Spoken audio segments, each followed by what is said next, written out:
நாட்டாமை படத்தை பிடித்திருந்தால் இந்த வீடியோவை மறக்காம லைக் செய்து கொள்ளவும்.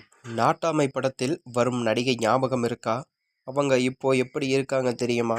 வாங்க வீடியோவை முழுமையாக காண்கலாம். கே.எஸ். ரவிக்குமார் இயக்கிய இந்த படத்தில் சரத்குமார், மீனா, குஷ்பு, விஜயகுமார், செந்தில், கவுண்டமணி என பல நட்சத்திர பட்டாளங்களும் நடித்திருக்கின்றன என்றும் குறிப்பிடத்தக்கது. அது மட்டுமன்றி தமிழ் சினிமாவில் 19ஸ்களில் வெளியான படங்களில் இன்றும் பேசப்படும் படம் 1994ஆம் ஆண்டு வெளியான நாட்டாமை படம். பாடல் முதல் காமெடி வரை இந்த படத்தில் காட்சிகள் இன்றும் மக்கள் மத்தியில் பெருமளவில் பேசப்பட்டு வருகிறது. அது மட்டுமன்றி கே.எஸ். ரவிக்குமார் இயக்கிய இந்த படத்தில் சரத்குமார், மீனா, குஷ்பு, விஜயகுமார், செந்தில், கவுண்டமணி மற்றும் பலர் நடித்துள்ளனராம்.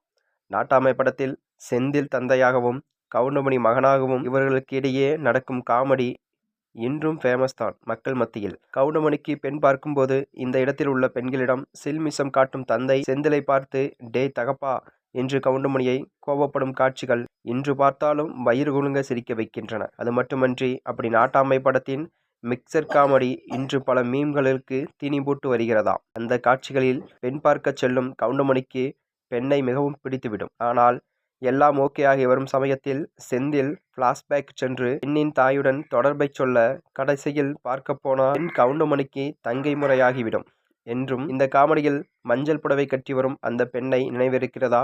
அந்த பெண்ணின் பெயர் கீர்த்தி நாயுடு. ஆமாம், சேதுபதி IPS, இந்து, மே மாதம், சுல்தான் போன்ற படங்களில் நடித்துள்ளாராம் என்று குறிப்பிடத்தக்கது.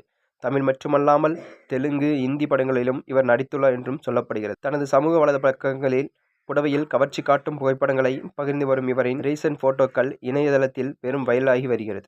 மேலும் இதுபோன்ற வீடியோக்களை தெரிந்து கொள்ள நமது சேனலை சப்ஸ்கிரைப் செய்து கொள்ளவும். நன்றி, வணக்கம்.